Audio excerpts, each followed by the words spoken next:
Hi guys, I'm Louise and welcome to my channel. In week 6, the topic of the weekly lecture is connected with the commitment and marriage, and I'd like to choose it as the topic of my assessment. In this lecture, our teacher showed us a chart of the marriage situation in contemporary Australia. Although the Australian population has doubled in size since the early 1970s, the number of marriages registered each year has not increased over this time. The court marriage has decreased in the recent 2 decades. Meanwhile, based on some data from ABS, it manifests the real situation of modern marriage in Australia. In 2020, 78,989 marriages were registered in Australia, a 30.6% decrease from 2019, and it is the largest annual marriage decrease ever reported by the ABS. Based on diverse conclusions and research, the marriage rate has been declining in Australia over time. It indicates that the marriage desert in Australia has dropped to the minimum so far. Meanwhile, the divorce rate remains in the previous situation and does not have an effective improvement. In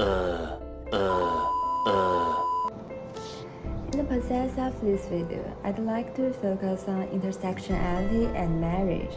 And first, I want to introduce what intersectionality is. It recognizes that people live and are shaped by their identities, relationships, and social factors. For instance, people affected by the circumstance in which they live, affected by the skin color of themselves, also they are affected by the gender difference. Then today I want to introduce marriage equality in Australia today.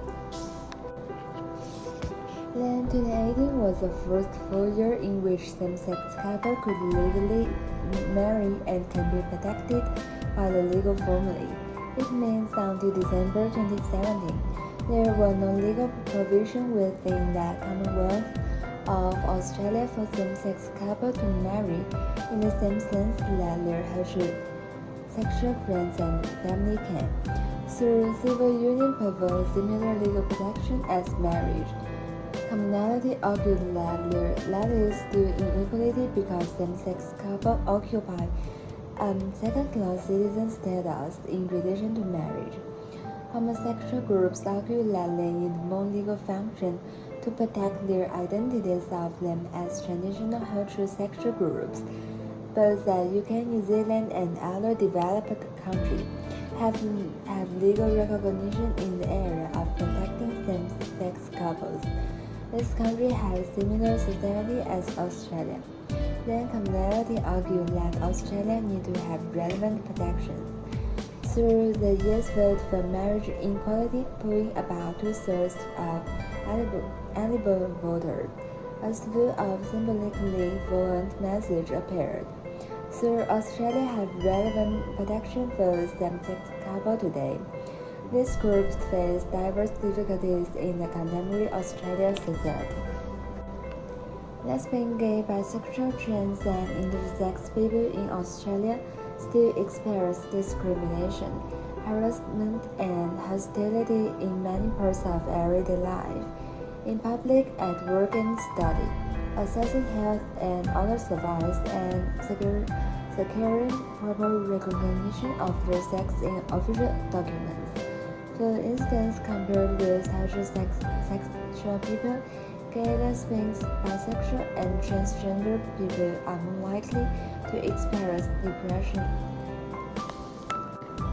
Meanwhile, about 42% of LGBT people get used to hiding their sexuality or gender identity in social and community events, and about 39 LGBT people get used to hide this in their workplace.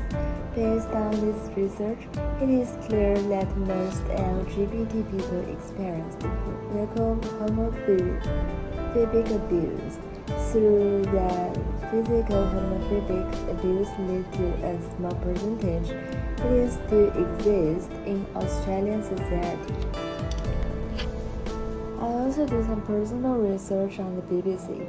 I found an article and it is named Australia LGBTQ Advocate Blast Religious Discrimination Bill.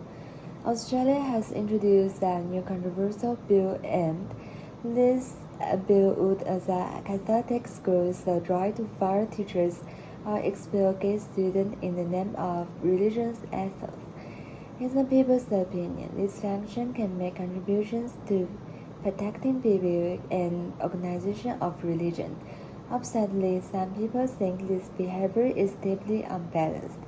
Human rights like LGBT groups has also warned the law would instead grant licenses for people to express bigoted views. It means the appearance of this bill can aggravate the discrimination against homosexual groups. So Australia has passed legalized same-sex marriage in December 2017. This result still may be broken.